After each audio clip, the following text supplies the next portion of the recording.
हम परमेश्वर का धन्यवाद करते हैं सुंदर समय का, विशेषकर आगरा मसीह मंडली का। प्रभु में हमारे भाई अनुपम डेविड, अपनी भाभी शबनम डेविड और उनकी टीम का, जिन्होंने ये मौका दिया कि मैं आपके समक्ष उपस्थित होकर कुछ समय पवित्र आत्मा के साथ व्यतीत कर सकूं। हम परमेश्वर के पवित्र वचन को बांट सकें और प्रभु में बहुत सारी चीज़ों को जो हमारे सामने तो है लेकिन उन्हें सीख सकें। आइए परमेश्वर के वचन में जाने से पहले कुछ गीतों को गाकर परमेश्वर की महिमा करेंगे। और सबसे पहले जो गीत हम गाएंगे वो है मुबारक है वक्ते दुआ जब छोड़ के फिकर दुनिया का, मैं अपने बाप के पाक हुजूर मांगता हूँ जो कि है ज़रूर। दुआ से दुख और गम की आन तस्कीन है पाती मेरी जान। आजमाइश में मैं जीता हूँ जब जाकर दुआ मांगता हूँ। आजमाइश में मैं जीता हूँ जब जाकर दुआ मांगता हूँ। मुबारक है वक्ते दुआ जब अपने बाप के वायदे का यकीन कर पाता हूँ करार और बरकत का हूँ उम्मीदवार। मेरे दीदार के तालिब हो ये सुन मैं ढूंढता हूँ उसको कि अपनी फिक्रे सरासर डालूं दुआ में उसी पर, कि अपनी फिक्रे सरासर डालूं दुआ में उसी पर। मुबारक है वक्ते दुआ तस्कीन मैं उससे पाऊंगा जब तक रहूं यर्दन इस पार और करूं दूरी से दीदार। फिर खाक से उठकर मैं आसमान में दाखिल होऊंगा बाअमान। उस वक्त पुकार के कहूँगा है अलविदा वक्ते दुआ। उस वक्त पुकार के कहूँगा है अलविदा वक्ते दुआ। एक और गीत से परमेश्वर की महिमा करेंगे। यहोवा चरवाहा मेरा कोई घटी मुझे नहीं है, हरी चराइयों में मुझे स्नेह से चराता वो है। मृत्यु के अंधकार से मैं जो जाता था प्रभु यीशु करुणा से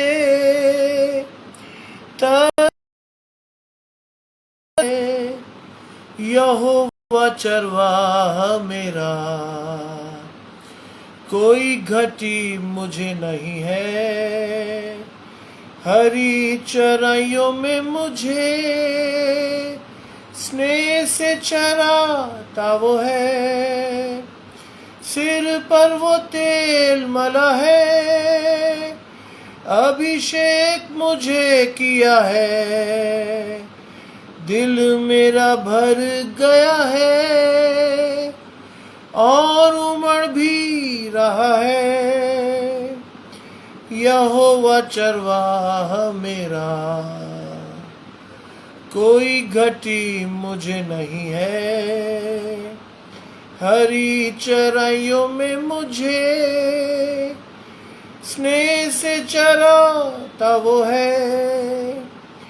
शत्रुओं के सामने मेज को बिछाता है। प्रभु ने जो तैयार की, मन मेरा मगन है। यहोवा चरवाह मेरा, कोई घटी मुझे नहीं है। हरी चराइयों में मुझे स्नेह से चराता वो है। सर्वदा प्रभु के घर में करूँगा निवास जो मैं। करुणा भलाई उसकी आनंदित मुझे करती है। यहोवा चरवाह मेरा, कोई घटी मुझे नहीं है। हरी चराइयों में मुझे स्नेह से चराता वो है। एक और गीत से परमेश्वर की महिमा करेंगे। होवेगी बरकत की बारिश, वादा पुर प्यार है सही। आवेगी ताजगी आसमान से, भेजेगा जिसको मसीह। बरकत की बारिश, बरकत की बारिश भरपूर। रहम की बूंदे टपकती, पर बारिश हमको जरूर। होवेगी बरकत की बारिश, होगी नई कुव्वत जरूर। वादी पहाड़ और मैदान पर बारिशें होंगी भरपूर।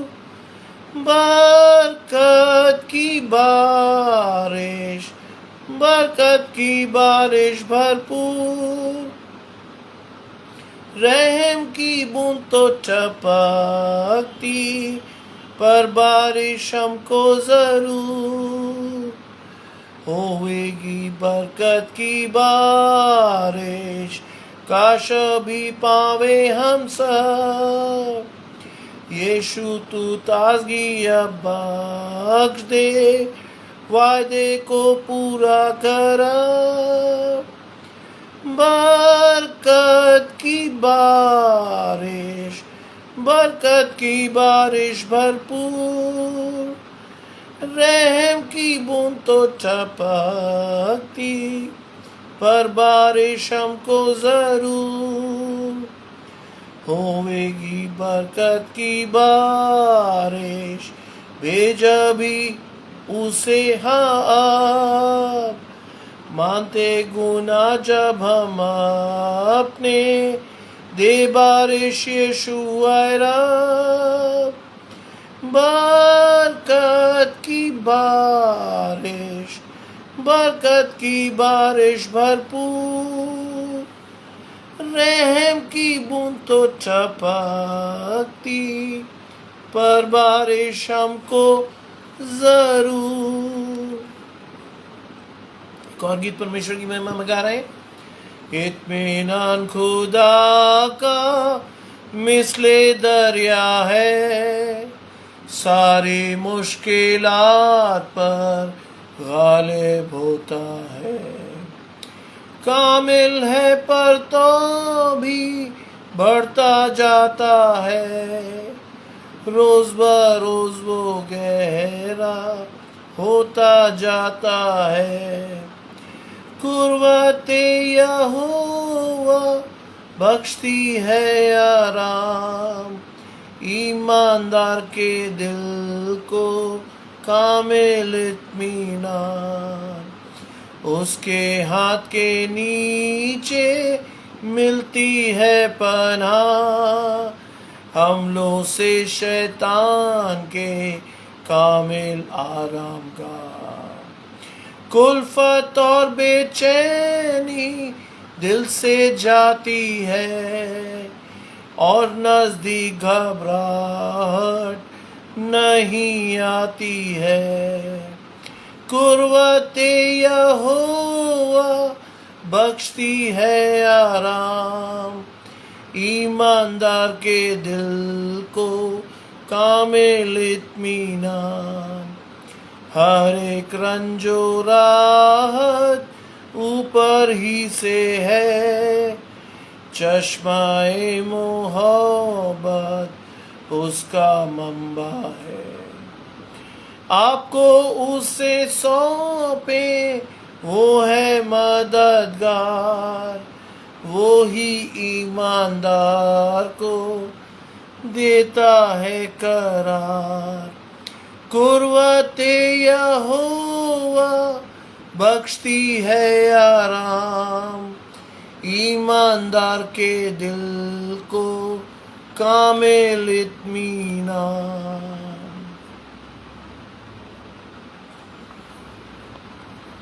आइए परमेश्वर के वचन में जाने से पूर्व कुछ समय अपनी आंखों को बंद करेंगे, परमेश्वर के पवित्र आत्मा के दान को मांगेंगे। परमेश्वर से कहेंगे, प्रभु कि जो वचन आप हमें देने पर हैं वो हम ना सिर्फ सुनने वाले हों बल्कि उस पर चलकर वास्तव में ये बताने वाले हों कि हम आपके हैं। आइए हम प्रार्थना करें। तमाम अच्छी चीज़ों के देने वाले परमेश्वर यीशु मसीह में हमारे बाप और खुदा, हम धन्यवाद करते हैं सुंदर अवसर के लिए जो कि आपने हमें दिया है। हम इस योग्य नहीं थे प्रभु कि आज के दिन को देख पाते, लेकिन आपने आज के दिन को न सिर्फ दिखाया बल्कि दिन के प्रत्येक हिस्से में आप हमारे साथ रहे। आपने हमारे शरीर, मन और आत्मा के लिए जो आवश्यकता अधिकाई से दिया, और प्रभु आने वाले समय में आप और भी देंगे। इस विश्वास के साथ हम आपके सम्मुख आते हैं। जितने लोग हमें सुन रहे हैं प्रभु, सबों को आशीष दे। जितने सुनेंगे वो भी आशीष पाएं, और होने दे प्रभु आपका वचन लोगों के हृदय में गहराई से उतरे, पकड़ बनाए प्रभु। 60-100-70 गुना फल लाकर हम बता सके कि हम वास्तव में परमेश्वर के हैं। हमारी मदद करें, हमें संभालें। यीशु मसीह के पवित्र और मीठे नाम से मांगते हैं, आमीन। आइए मेरे साथ निकाल लेंगे लूका रचित सुसमाचार, उसका 8वां अध्याय 4 पद से हम पढ़ना शुरू करेंगे, और हम पढ़ेंगे 18वें पद तक। The gospel according to saint Luke chapter 8 verses 4 to 18, जहां लिखा है, जब बड़ी भीड़ इकट्ठी हुई और नगर नगर के लोग उसके पास चले आते थे, तो उसने दृष्टांत में कहा, एक बोने वाला बीज बोने निकला, और बोते समय कुछ मार्ग के किनारे गिरा और रौंदा गया, और आकाश के पक्षियों ने भी उसे चुग लिया। कुछ चट्टान पर गिरा और उपजा, परंतु तरी न मिलने के कारण सूख गया। कुछ झाड़ियों के बीच में गिरा, और झाड़ियों के साथ साथ झाड़ियों ने बढ़कर उसे दबा लिया। कुछ अच्छी भूमि पर गिरा और उगकर 100 गुना फल लाया। ये कहकर उसने ऊंचे शब्द से कहा, जिसके सुनने के कान हो वो सुन ले। उसके चेलों ने उससे पूछा, इस दृष्टांत का अर्थ क्या है? उसने कहा, तुमको परमेश्वर के राज्यों के भेदों की समझ दी गई है, पर औरों को दृष्टांतों में सुनाया जाता है, इसलिए कि वे देखते हुए भी न देखें और सुनते हुए भी न समझें। दृष्टांत का अर्थ यह है कि बीज परमेश्वर का वचन है। मार्ग के किनारे वे हैं जिन्होंने सुना और शैतान आकर उनके मन से वचन उठा ले गया। कहीं ऐसा ना हो कि वे विश्वास करके उद्धार पाएं। चट्टान पर के वे हैं जो सुनते हैं तो आनंद से वचन को ग्रहण तो करते हैं, परंतु जड़ न पकड़ने से वे थोड़ी देर तक विश्वास रखते हैं और परीक्षा के समय बहक जाते हैं। जो चट्टान में गिरा वो है जो सुनते हैं और आगे चलकर चिंता और धन और जीवन के सुख विलास में फंस जाते हैं और उनको फल नहीं मिलता। पर अच्छी भूमि के वे हैं जो वचन सुनकर भले और उत्तम मन में संभाले रहते हैं और धीरज से फल लाते हैं। कोई दिया जलाकर बर्तन से नहीं ढांकता, न खाट के नीचे रखता है, परंतु दीवट पर रखता है कि भीतर आने वाले प्रकाश पाएं। कुछ छिपा नहीं जो प्रकट ना हो, और ना कुछ गुप्त है जो जाना न जाए और प्रकट न हो। इसलिए चौकस रहो कि तुम किस रीति से सुनते हो। क्योंकि जिसके पास है उसे दिया जाएगा और जिसके पास नहीं है उससे वह भी ले लिया जाएगा जिसे वह अपना समझता है। ये क्रिस्त का सुसमाचार है। हे प्रभु यीशु, आपकी स्तुति हो। देखिए, ये वो वचन है, ये बड़ा कॉमन सा वचन है और हमने इसे कई बार सुना है, बचपन से हम सुनते आए।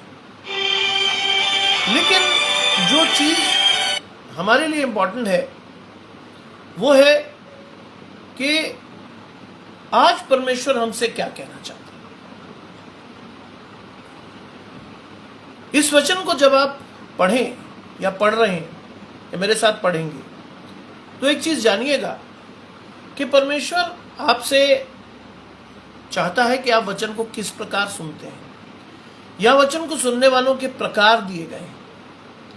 हम देख सकते हैं स्वयं को परमेश्वर के वचन के प्रकाश में कि वास्तव में हमारी स्थिति क्या है, और जो स्थिति हमारी है उसका विश्लेषण करके अपने आप को सुधार कर परमेश्वर के राज्य में उद्धार पाने के लिए अपने आप को तैयार कर सकते हैं।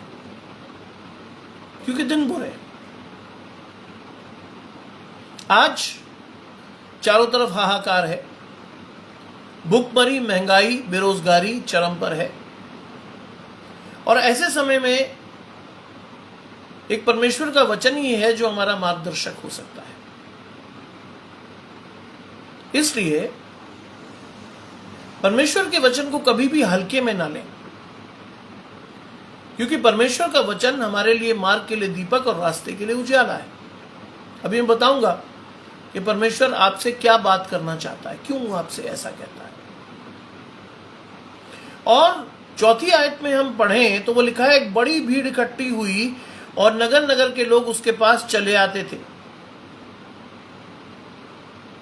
आज समय है कि लोग आपसे चाहते हैं कि आप परमेश्वर के वचन को उन्हें सुनाएं। बाइबल में लिखा है कि हर जीभ मेरा अंगीकार करेगी, हर घुटना मेरे आगे टिकेगा, तब तक मैं नहीं आऊंगा। हमारे ऊपर ये बड़ा दायित्व है। परमेश्वर हमें यीशु मसीह जाते हुए स्वर्गारोहण के समय ये दायित्व दे गया है कि जाओ, पूरे विश्व के कोने कोने में मेरा प्रचार करो और लोगों को मेरा चेला बनाओ। और जब ये हमारे ऊपर दायित्व के रूप में डाला गया तो आज सबसे पहली चीज जिस पर हमें विचार करना है वो ये कि क्या हम अपने दायित्व का निर्वहन भली भांति कर पा रहे हैं, और अगर हाँ तो हम परमेश्वर के राज्य में प्रवेश करेंगे, और नहीं तो वक्त रहते हुए स्वयं को सुधार कर जो भी परमेश्वर ने आपको टैलेंट दिए हैं उस टैलेंट के अनुसार अपने जीवन में परमेश्वर के राज्य का प्रचार करें। मैं ये नहीं कहता कि आप सभी प्रचार करें, लेकिन बहुत सारी चीज़ें हैं। जब आप पौलुस की पत्रियों में पढ़ते हैं तो उसमें लिखा है कि जिसको जो दिया गया है वो उसी में लगा रहे। यदि हमें जो कार्य दिया गया है परमेश्वर की ओर से उसे हम ईमानदारी से करते हैं तो हम परमेश्वर को लोगों को दिखा सकते हैं। ये समय है इस बात को समझने का कि हम वास्तव में क्या कर रहे हैं परमेश्वर के राज्य के लिए। और यहां लिखा है कि एक बड़ी भीड़ इकट्ठी हुई, लोग आपकी ओर क्या कर रहे हैं, आज आशावान दृष्टिकोण से या आशा भरी दृष्टि से आपकी ओर देख रहे हैं, क्योंकि आप उनके लिए एक होप हो। आज आपकी ओर लोग आशान्वित दृष्टि से देखते हैं, क्योंकि आप एक आशा रखते हो, जीवित परमेश्वर को मानते हो, और आप उन्हें बहुत कुछ दिखा सकते हो, सिखा सकते हो और परमेश्वर के पास ला सकते हो। और यहां लिखा है कि भीड़ इकट्ठी हुई और नगर नगर के लोग उसके पास चले आते थे। किसके पास? यीशु मसीह के पास। आज ये दायित्व यीशु मसीह हमें भी दे गया है। मैं चाहता हूं कि तुम्हारे लिए जगह तैयार करूं, लेकिन मैं तुम्हें एक सहायक दे जाऊंगा जिसकी सहायता से तुम वो काम करोगे, बड़े बड़े काम करोगे जो शायद मैं भी नहीं कर पाया, यानी पवित्र आत्मा। आज पवित्र आत्मा आपके साथ है। मेरा आपसे सीधा स्पष्ट प्रश्न, क्या हम पवित्र आत्मा को इस्तेमाल करते हैं, या पवित्र आत्मा का इस्तेमाल अपने जीवन में कर पा रहे हैं? और अगर हाँ तो बहुत अच्छी बात है, अगर ना तो इस वचन से बहुत कुछ सीखा जा सकता है। और वो कहता है, उसने एक दृष्टांत में कहा, एक बीज बोने वाला बीज बोने निकला, और बीज बोने वाला क्या है? परमेश्वर। परमेश्वर अपने वचन को आपको देता है बहुत तरीके। बाइबल के बारे में लिखा है पौलुस ने कि ये तुम्हारा ये धन मिट्टी के पात्रों में रखा है। मिट्टी का पात्र वो चीज होता है जो एक सामान्य व्यक्ति भी अफोर्ड कर सकता है, खरीद सकता है। आज अपने आप को चेक करें, आप अपने आप को देखें कि वास्तव में क्या हम परमेश्वर के दिए हुए वचन का उपयोग लोगों की भलाई के लिए कर सकते हैं या कर रहे हैं। और अगर हाँ तो ये बड़ी खुशी की बात है, लेकिन अगर ना तो समय रहते हुए चेत जाइए। ये बहुत ही महत्वपूर्ण विषय है। और बीज बोने वाला बीज बोते हुए निकला, और कुछ मार्ग के किनारे गिरे और रौंदे गए, और आकाश के पक्षियों ने उसे चुग लिया। आज हमें से बहुत से लोग ऐसे हैं जो परमेश्वर के वचन को सुनते हैं लेकिन उस पर गौर नहीं करते। जब मैं स्टूडेंट था बीए में, तो मेरे पास एक विषय था समाजशास्त्र, और हमारे जो सर थे वो बहुत ही इनोवेटिव टाइप के थे, जेएनयू के स्टूडेंट थे। उन्होंने कहा कि भाई आप जिस भी मंदिर में या गुरुद्वारे में या चर्च में जाते हैं, वहां से निकलते हुए लोगों से पूछिए कि उन्होंने क्या सुना। आपको बड़ी हैरत होगी कि सिर्फ 10 से 20% लोग आपको ये बता पाएंगे कि वो क्या सुन पाए हैं या क्या सुन के आए हैं। 80% लोगों को ये पता ही नहीं होगा कि वो चर्च में क्या करने गए थे, क्या सुन के आए। हम में से मेजॉरिटी उस तरह की है जो मार्ग के किनारे गिरते हैं, रौंदे जाते हैं, और आकाश के पक्षी यानी शैतान हमें चुग लेता है। मैं किसी का अपमान नहीं कर रहा, लेकिन एक इंसाइट दे रहा हूं, एक अंतर्दृष्टि दे रहा हूं, जिससे आप स्वयं को परख सकते हैं कि आप आज कहां खड़े हैं और आपको कहां खड़े होना चाहिए वास्तव में, यदि आप मसीह के साथ रहना चाहते हैं तो। आज हम में से बहुत से लोग अपने आप को क्लेम करते हैं कि हम मसीह हैं, लेकिन मसीह शब्द को भी एक शब्द ने रिप्लेस कर लिया है। शैतान ने बड़ी चतुराई से मसीह शब्द को रिप्लेस कर दिया है एक शब्द से, और वो प्रचलन में आ गया है, ईसाई। चाहे अखबार की बात हो, चाहे सामान्य बोलचाल की भाषा हो, हमें ईसाई कहा जाता है। मुझे जब भी ये शब्द सुनने को मिलता है तो मैं हमेशा इसका प्रतिरोध करता हूं, क्योंकि हम ईसाई नहीं हैं, मसीही हैं। कई लोगों ने मुझसे पूछा इसका अर्थ क्या है, फर्क क्या है, ईसा को मानने वाले ईसाई। मैंने कहा नहीं, मसीह होने का मतलब है अभिषिक्त, अनॉइंटेड। जिसे परमेश्वर ने चुन लिया वो मसीह है। आज दुर्भाग्य से हम संप्रदाय को धर्म मान बैठते हैं, लेकिन ऐसा नहीं है। और ये इंपॉर्टेंट इसलिए भी है कि आपको ये सारी चीजें समझ में आनी चाहिए कि परमेश्वर ने आपको चुना है, मसीही बनाया है, और आपको अभिषेक करके अभिषिक्त बनाया है। क्यों कहता है परमेश्वर, मैं जाता हूं तुम्हारे लिए जगह तैयार करूं, क्योंकि जहां मैं रहूं वहां तुम भी रहो। पवित्र बनो, तुम्हारा बुलाने वाला पवित्र है। अपने आप को जांच कर देखिए, क्या हम पवित्र हैं? क्या हम मसीह के साथ रहने के लिए तैयार हैं? और अगर हां तो बहुत खुशी की बात है, अगर ना तो अपने आप को तुरंत तैयार कीजिए परमेश्वर के साथ रहने के लिए। आगे बढ़िए। कुछ चट्टान पे गिरा, उपजा, परंतु तरी न मिलने के कारण सूख गया।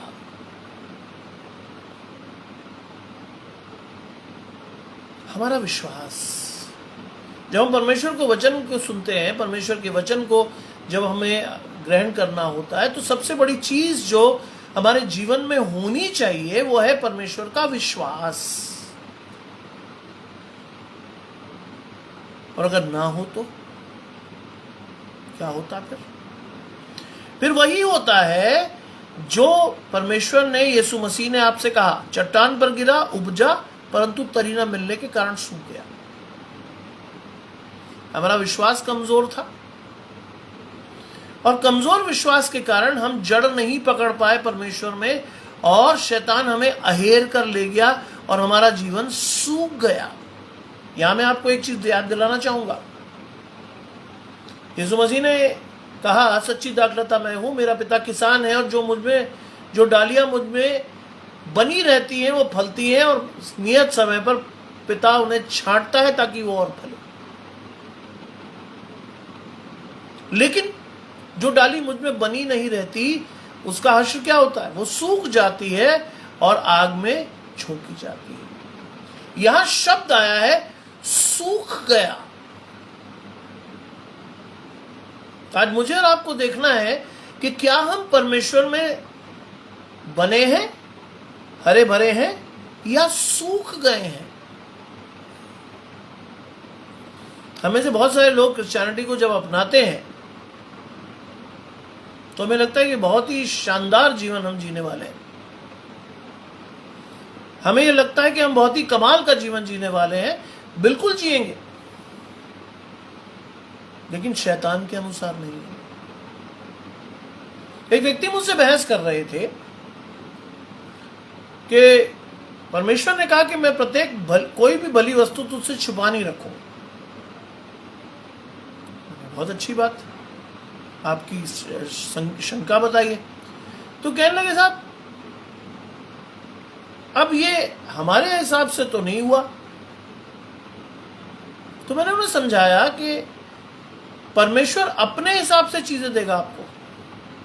अगर उसने कहा कि मैं कोई भली वस्तु नहीं छुपाऊंगा, आपने अगर कार मांगी परमेश्वर से, तो उसका अर्थ ये नहीं कि आपको मर्सिडीज या BMW मिले। नहीं, परमेश्वर आपको एक कार देगा, और वो भी ये सोच कर देगा कि आप उसे मेंटेन कर पाओगे अपने सीमित संसाधनों के साथ या नहीं। क्योंकि परमेश्वर वो देखता है जो हम देख भी नहीं पाते। काफी देर बहस करने के बाद उन्होंने कहा, अरे मैं समझ नहीं पाया। मैंने कहा, परमेश्वर को सिर्फ आप सतही तौर पर अगर समझते हैं तो शायद आप भी वही हैं जो जड़ न पकड़ने के कारण सूख गए हैं। आज समय है हमें अपनी रूट्स को, अपनी जड़ों को देखना है कि वो कितनी गहरी है, और अकारण समय और बुरा समय आने पर क्या हम सूख तो नहीं रहे, परमेश्वर में बने हैं या नहीं बने हैं। ये जानने के लिए बहुत आवश्यक है कि हमें परमेश्वर की ओर देखते रहना होगा। मुझे एक आयत हमेशा बाइबल में बहुत ही प्रोत्साहित करती है, जिसने परमेश्वर की ओर देखा उसका मुख कभी काला ना होने पाया। ऐसा नहीं कि मेरा जीवन कोई बहुत ही शानदार जीवन है, नहीं, बहुत सारी समस्याएं, बहुत सारी चीजें चल रही हैं, लेकिन मुझे मालूम है नियत समय पर उसका निदान परमेश्वर द्वारा होगा। बनाए रखिए अपने जीवन में ये विश्वास। अगर नहीं है तो आप सूख जाएंगे परमेश्वर में, और अगर सूख गए तो शैतान आपको अपने जीवन में, आपके जीवन में शैतान घुस के आपको इस्तेमाल करेगा, और आप कहां फेंके जाएंगे? आग में, जहाँ रोना और दांत पीसना होगा। क्या आप ऐसा करना चाहेंगे? आज मेरा प्रश्न आपसे सीधा है, क्या हम ऐसा करना चाहेंगे? अपने आप को सुखाना चाहेंगे परमेश्वर के राज्य में? और अगर हां, तो ये दुख की बात है। अपने आप को मसीह कहलाने से पहले 6 बार सोचिएगा कि वास्तव में आपका संबंध परमेश्वर से कैसा है।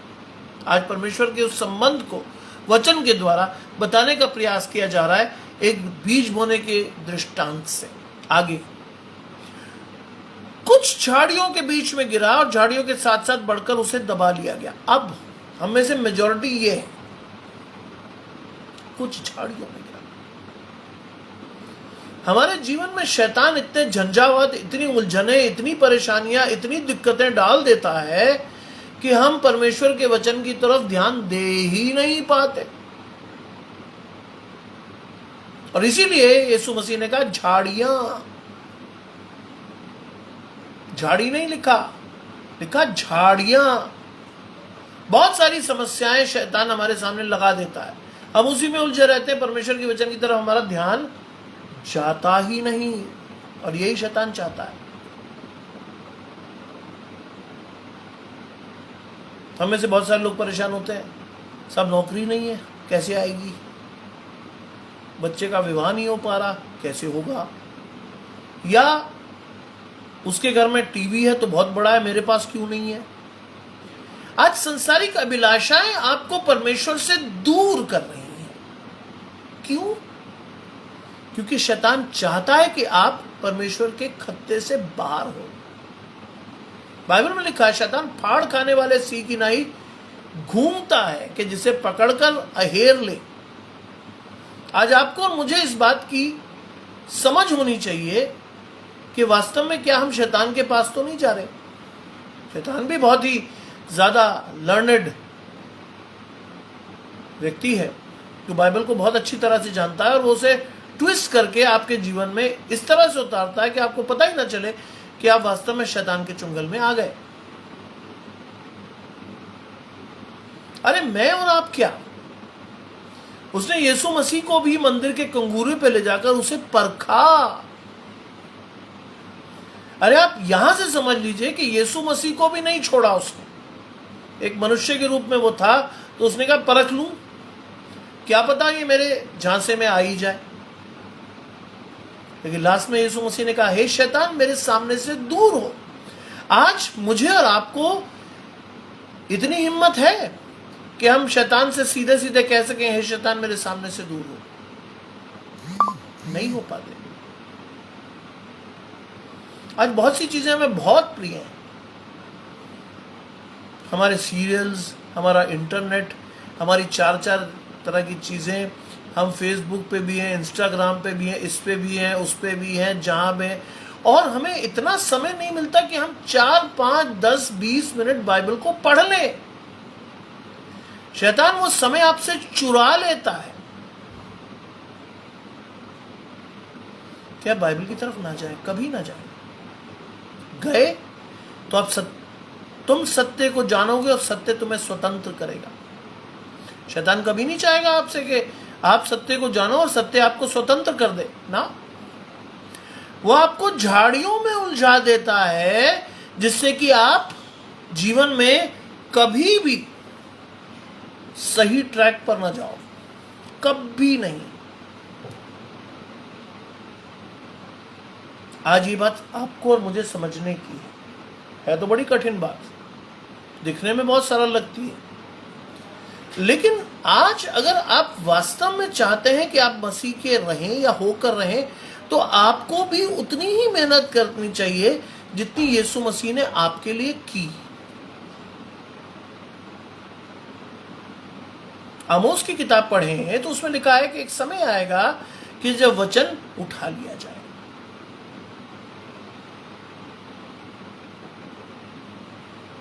बहुत जल्द वो समय आ रहा है, बल्कि द्वार पे ही खड़ा है।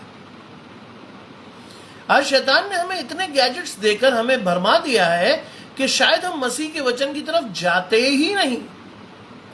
पढ़ते हैं तो समझते नहीं, समझ भी जाते हैं तो मानते नहीं, और अगर मानते भी हैं तो हम उसे इस्तेमाल नहीं करते लोगों की भलाई के लिए। इट्स अ 3-वे प्रोसेस। आदि में वचन था, वचन परमेश्वर के साथ था, वचन ही परमेश्वर था। इस प्रोसेस को अगर आप अपने जीवन में उतार रहे हो तो आप वास्तव में परमेश्वर के हो, और अगर नहीं तो क्या है? तो एक आम व्यक्ति की तरह आप जीवन गुजारोगे, जहां आपको ये देखने को मिलेगा कि आप भी वैसे ही खाओगे, पियोगे, मौज करोगे, और एक समय आएगा आप इस जीवन को छोड़कर चले जाओगे। लेकिन इंपॉर्टेंट क्या है?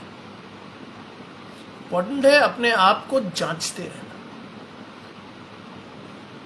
मैं आपको बहुत सारी चीज़ों से इलस्ट्रेट कर सकता हूँ।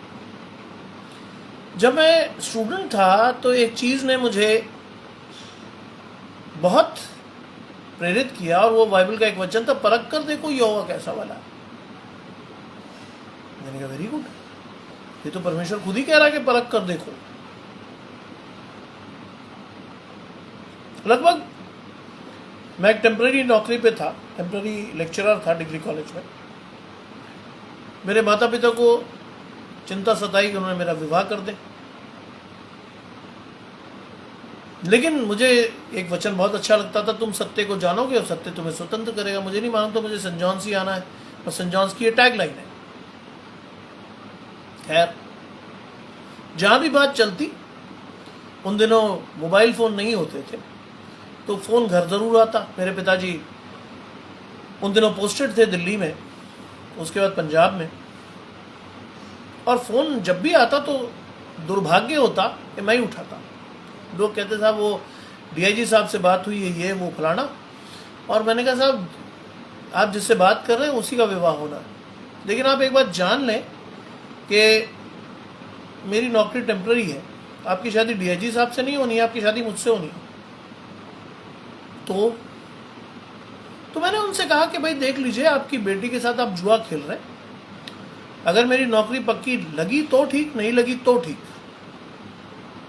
और 90% केसेस में लोग घबरा के फोन रख देते थे और बात टूट जाती थी। अब आया परमेश्वर को परखने का समय।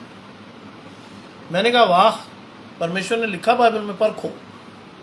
मैंने प्रार्थना की परमेश्वर से, परमेश्वर अब तेरा काम शुरू होता है यहाँ से।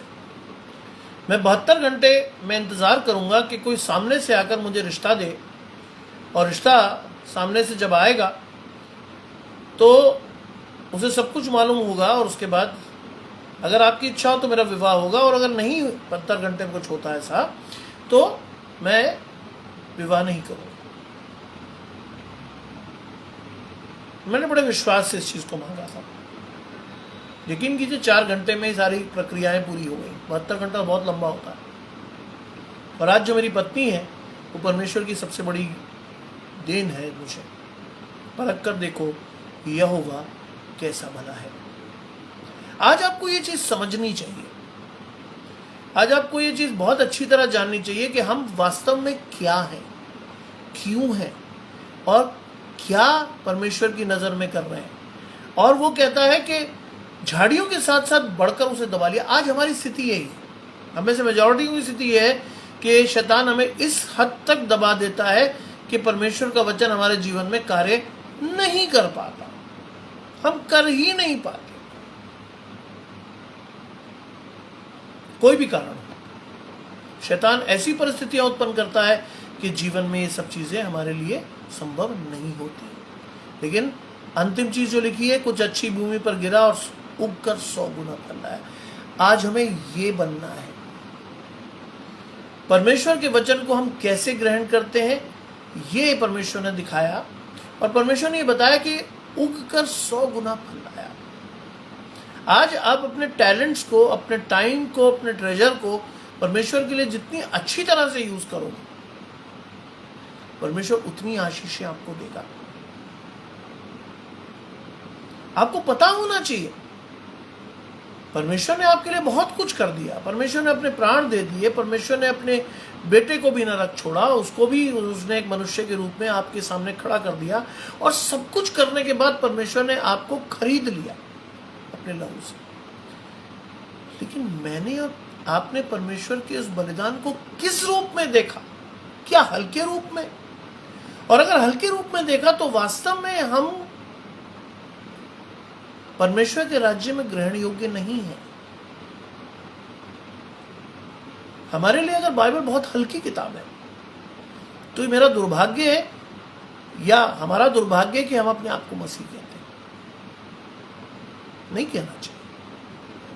कम से कम एक पाप से तो बचे रहेंगे। बाइबल में लिखा है, अच्छा होता कि तू सरगर्म होता या ठंडा होता, लेकिन तू गुनगुना है, मैं तुझे अपने मुंह से निकलने पर।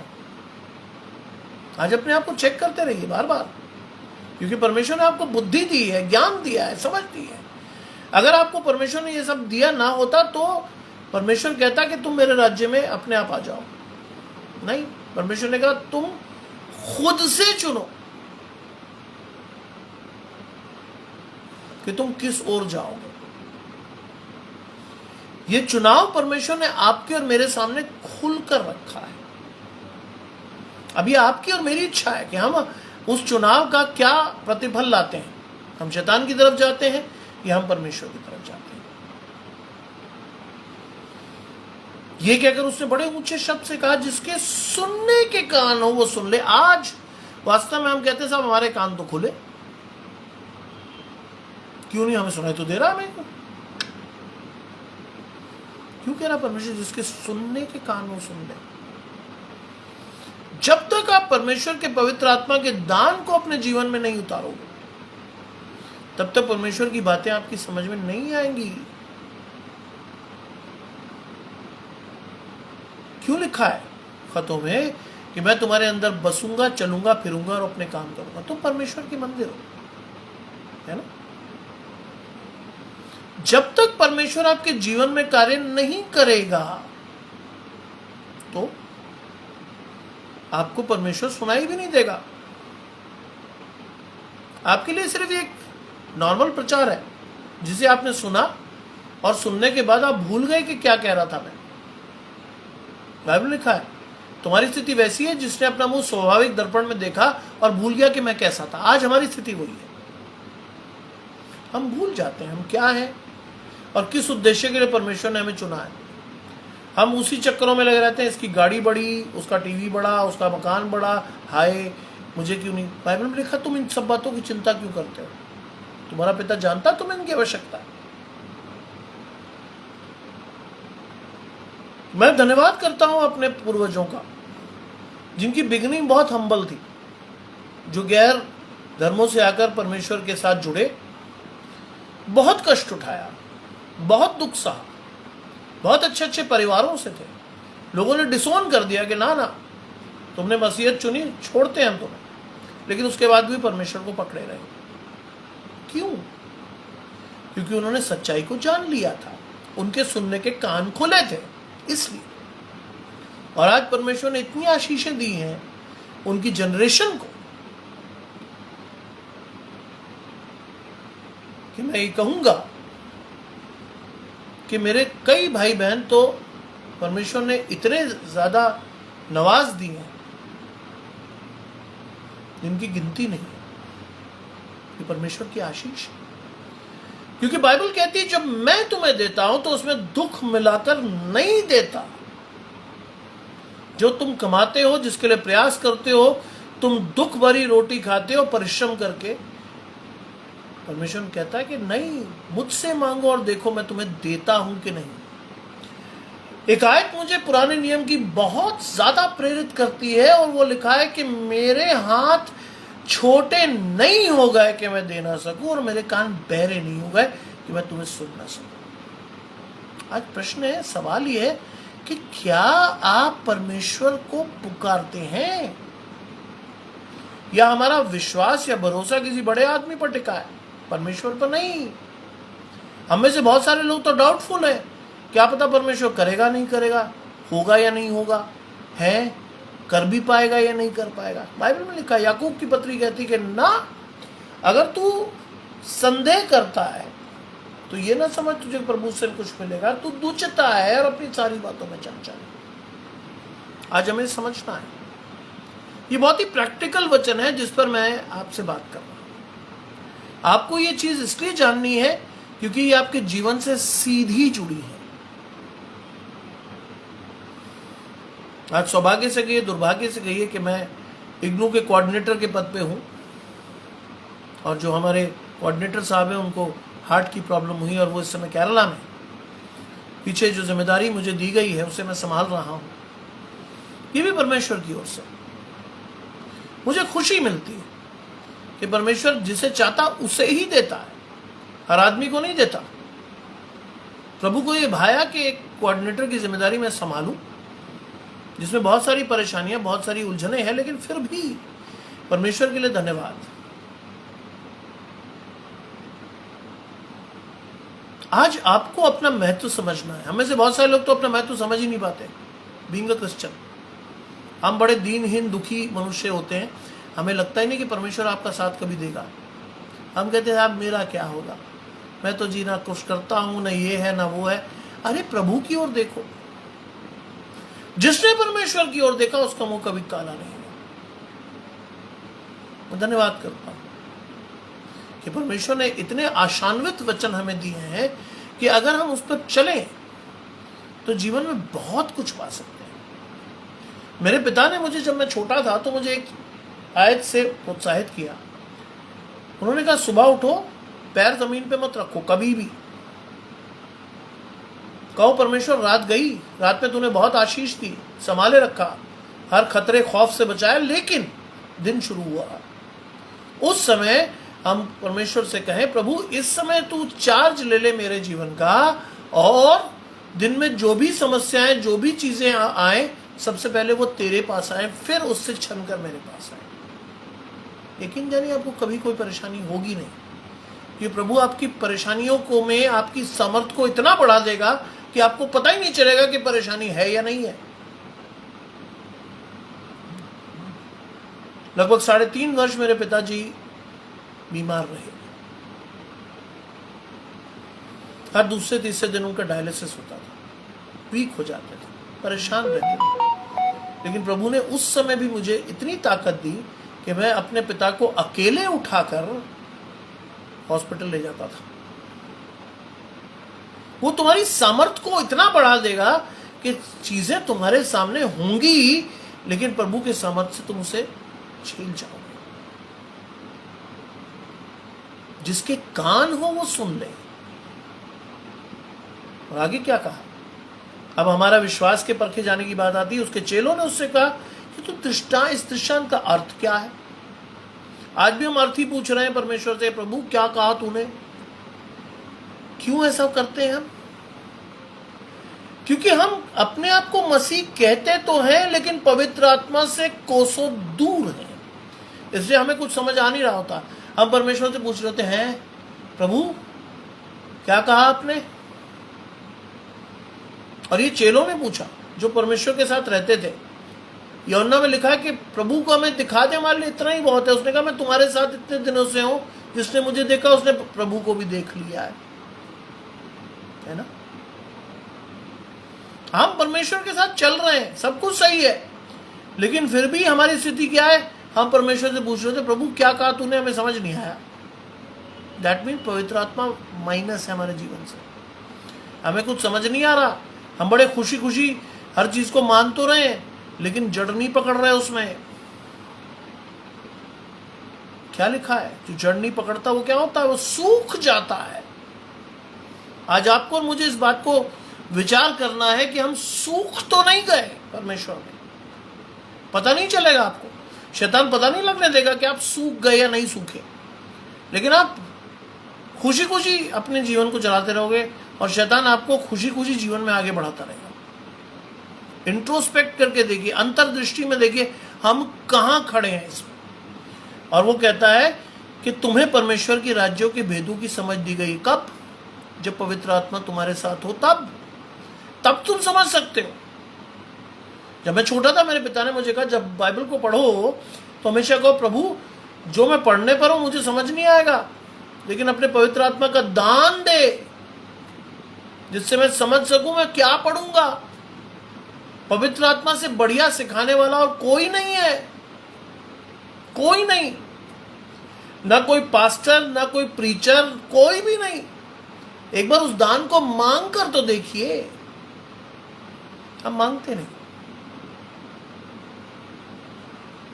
हम अपने आप को बहुत विद्वान समझते हैं। हम कहते हैं वाह मैं क्यों कहूं परमेश्वर से, प्रभु तो जानता है। कई लोग कहते हैं इंप्लाइड है, प्रभु को पता है यार, अरे उसने मुझे बनाया उसे पता नहीं। प्रभु कहता है कि ना, मैं जलन रखने वाला परमेश्वर हूं। मांगो तो दिया जाएगा, ढूंढो तो पाओगे, और खटखटाओ तो खोला जाएगा। आज परमेश्वर आपसे कहता मांगो तो सही। हम तो मांगते भी नहीं, इंप्लाइडली कह देते परमेश्वर से तेरे को पता है यार, तू कर दे हमारे लिए जो करना है। इससे जब नहीं मिलता तो हम उदास हो जाते हैं। परमेश्वर को गालियां निकालते हैं। प्रभु तेरे को पता था यार, तू जानता था, लेकिन तूने किया नहीं हमारे लिए। आपने मांगा कभी? आपने कहा परमेश्वर से कभी? आपने परमेश्वर के दरवाजे को खटखटाया कभी? सैमुअल की उस बात को याद रखिए जब उसने एली से कहा कुछ कोई बुलाता मुझे। एली ने क्या कहा? अब की पुकारे तो कहा कहना हे प्रभु तेरा दास सुनता है, क्या आज्ञा। क्या हम कहते हैं ऐसा? नहीं ना। फिर हम परमेश्वर को क्यों दोष देते हैं कि प्रभु नहीं आया समझ में, नहीं मिला कुछ। क्यों नहीं मिला? हमने मांगा था क्या? नहीं मांगा था। आगे लिखा है तुम्हें परमेश्वर के राज्यों के भेदों की समझ दी गई और औरों को दृष्टांत में सुनाया जाता है कि वो देखते हुए ना देखें और सुनते हुए भी ना समझे। आज हमारी स्थिति वही है। हमें बाइबल में सब कुछ दिख रहा है लेकिन हम नहीं देख पा रहे। हमारे लिए एक शब्द है 20, 30, 40, 50, 60, 70 साल में हम ये सुनते आ रहे हैं। हमने कहा यार कौन सी नई बात कह रहा है ये आदमी, ये तो हमने बचपन से सुना। ये तो हमारी संडे स्कूल टीचर से लेके पादरी साहब से लेके कई पादरियों ने हमें सुना है, लेकिन हमारी समझ में नहीं आया। ठीक है यार, एक बीज बोने की बात तो कर रहा हूं, कुछ नहीं। और वो कहता सुनते हुए भी ना समझे। क्यों ना समझे? क्योंकि बाइबल कहती तुम्हारा मन मोटा हो गया है। मन में वो चीज घुसी ही नहीं, ऊपर से निकल गई। आज आप क्या कहते हैं? Fatty liver. कुछ हजम कर पाते हैं आप? नहीं। परमेश्वर का वचन भी ऐसे ही आप मन में हजम नहीं कर पाते, ऊपर से निकल जाता है क्योंकि मन मोटा हो गया, मन में असाध्य रोग लगा और उस रोग का कोई निदान हमारे सामने है ही नहीं। हम कर ही नहीं सकते जब तक परमेश्वर के पवित्र आत्मा के दान को आप अपने जीवन में ना उतारें। तो आज समय अपने आप को परमेश्वर को समर्पित करके ये देखिए, जानिए, समझिए कि प्रभु आपके लिए तो नहीं कह रहा कि वो देखते हुए ना देखें और सुनते हुए भी ना समझें। आज क्या हम ऐसी स्थिति में तो नहीं है कि गुनगुने हैं परमेश्वर में उगलने पर है। और ये चीज हमारे साथ नहीं हुई। क्रूस के 7 वचनों में आप ये देखें कि एलोई एलोई लामा शबक्तनी का मतलब है हे मेरे परमेश्वर तूने मुझे क्यों छोड़ दिया। एक स्टेज के बाद जब पाप से हमारी जान पहचान इतनी बढ़ जाती है, पाप से हम इतने लद जाते हैं, तो एक समय के बाद परमेश्वर हमें छोड़ देता है। यीशु मसीह ने उस दर्द को भी सहा आपके और मेरे लिए। एलोई एलोई लामा शबक्तनी, हे मेरे परमेश्वर तूने मुझे क्यों छोड़ दिया। आज क्या परमेश्वर हमें छोड़ तो नहीं देगा? इस डर के साथ जिए तो आपको परमेश्वर के भय में रहकर जीवन की तमाम आशीषें मिल सकती हैं। लेकिन आप कहें यार मुझे क्या फर्क पड़ता है, परमेश्वर रहे ना रहे। तो ऐसी स्थिति में क्या होता है? ऐसी स्थिति में आप अकेले रह जाते हैं, शैतान के हवाले करके परमेश्वर आपको चला जाता है। फिर क्या होता है? फिर शैतान जैसे चाहे आपको नचाता है। आज समय है इस चीज को समझने का कि आप परमेश्वर को भय के साथ स्वीकार करें। आगे हम देखते हैं कि जो कोई दिया जलाकर बर्तन से नहीं ढाकता और न खाट के नीचे रखता। अगर आपके अंदर परमेश्वर का पावर है, आपके अंदर परमेश्वर का ज्ञान है, आपके अंदर परमेश्वर की समझ है, तो आपको कोई छुपा नहीं सकता। आप दुनिया के सामने आओगे ही, बाय ऑल मीन्स। शैतान कितना भी आपको इधर उधर करे, नहीं कर सकता, क्योंकि आप क्या हो? परमेश्वर की रोशनी को, परमेश्वर के प्रकाश को धारते हुए लोगों के सामने आओ। लोग तुम्हारे फलों से पहचान लेंगे कि तुम क्या हो, परमेश्वर के हो या शैतान के। क्योंकि यहां फलों की बात है, कोई 100 गुना, 60 गुना, 70 गुना, है ना। आज समझ में हमारी आनी चाहिए कि हमारी जो आर्थिक स्थिति है वो ये इंगित नहीं करती कि हम क्या हैं। हमारी जो आध्यात्मिक स्थिति है वो इंगित करती हम क्या हैं। और यहां कहता है कोई दिया जलाकर बर्तन से नहीं ढकता। आप ढक ही नहीं सकते। और ना ही खाट के नीचे रखता, परंतु दीवट पर रखता है कि भीतर आने वाला प्रकाश पाए। लोग आपके जीवन से प्रकाश पाए। आज फिर इंट्रोस्पेक्शन में आपको यह देखना है, क्या आपके जीवन से लोग प्रकाश पा रहे हैं या ठोकर खा रहे हैं? क्या लग रहा है उनको? क्या महसूस कर रहे हैं वो? आपको देखकर कई लोग ये कहें, ये भगवान किसकी बात कर रहा है, ये ईश्वर। क्या ऐसा? या आपके आने से परमेश्वर की प्रेजेंस दिखे और लोग कहें कि बैठे, इस व्यक्ति के आने से पूरा घर अध्यात्म से भर गया। आज बहुत सारे लोग चुनौतीपूर्ण जीवन में जी रहे हैं, खासतौर से वो जो मसीह के सेवक हैं और गैर मसीह के बीच में प्रचार कर रहे हैं। वो उनके लिए बहुत आवश्यक है कि वो उस दिए की तरह चमके, कि लोग उन्हें देखकर पहचान सके और मसीह का प्रतिरूप उनमें देख सके। आज वो लोग जिनका उद्देश्य गैर मसीहों में जाकर परमेश्वर के वचन को फैलाना है, बोना है, वास्तव में पहले खुद एक एग्जाम्पल के रूप में वो खड़े हों, तब परमेश्वर उनको आज आवश्यक है। बाइबल में लिखा, कुछ छुपा नहीं जो प्रकट ना हो, और ना कुछ गुप्त है जो जाना ना जाए। कोई भी चीज छुपी हुई नहीं है। आप कहेंगे साहब मैंने ये कर दिया, किसी को पता नहीं चला ना। बाइबल में एक समय आता है कि लोग कहेंगे कि साहब जो बातें आपने गुप्त में की है वो चिल्ला चिल्ला के कोर्टों पे से प्रचार होंगी। बाइबल में लिखा है, मैं नहीं कह रहा भाई, मैं कह ही नहीं रहा ऐसा, लेकिन समय है कि आपको ये पता होना चाहिए। इसलिए चौकस रहो कि तुम किस रीति से सुनते हो। चौकस वर्ड आया है। चौकस रहकर हमें सुनना है कि हम किस रीति से परमेश्वर के वचन को सुनकर मानते हैं। और आखिरी बात जो है वो मुझे हमेशा अपील करती है, क्योंकि जिसके पास है उसे और दिया जाएगा और उसके पास बहुत हो जाएगा, और जिसके पास नहीं है उससे वो भी ले लिया जाएगा जिसे वो अपना समझता है। ये वो चीज है जिसको आपको समझना है। आप परमेश्वर के राज्य का प्रचार करते हो, आप अपने कार्यों से परमेश्वर को दिखाते हो, परमेश्वर आशीषों से भर देगा, इतनी कि आपको संभाली नहीं जाए। लेकिन अगर आप ऐसा नहीं करते हो तो जो आशीषें परमेश्वर ने आपको दी है वो भी आपसे ले ली जाएंगी। इस विश्वास के साथ आज आपको ये पता होना चाहिए कि हम कहाँ हैं। परमेश्वर का वचन एक मार्गदर्शक के रूप में आपके सामने मौजूद है। आपको ये मालूम होना चाहिए कि आप क्या कर रहे हैं, क्या करना चाहिए। बाइबल से अच्छा यार्ड स्टिक, बाइबल से अच्छा मापदंड कोई नहीं है। ना किसी से पूछने की जरूरत, ना किसी से जानने की जरूरत। सिर्फ बाइबल को ध्यान से पढ़िए, परमेश्वर के पवित्र आत्मा के साथ पढ़िए। आप अपनी परिस्थिति को न सिर्फ जानेंगे बल्कि उसे ठीक भी कर सकते हैं। आइए हम प्रार्थना करें। तमाम अच्छी चीजों के देने वाले परमेश्वर यीशु मसीह में हमारे बाप खुदा, हम विश्वास करते हैं कि जो भी वचन आपने दिया है वो 60, 100, 70 गुना फल लाकर आपके राज्य में लोगों को जोड़ेगा। वो आपके राज्य में लोगों को दिखाएगा कि हम वास्तव में कहाँ हैं और किसके हैं।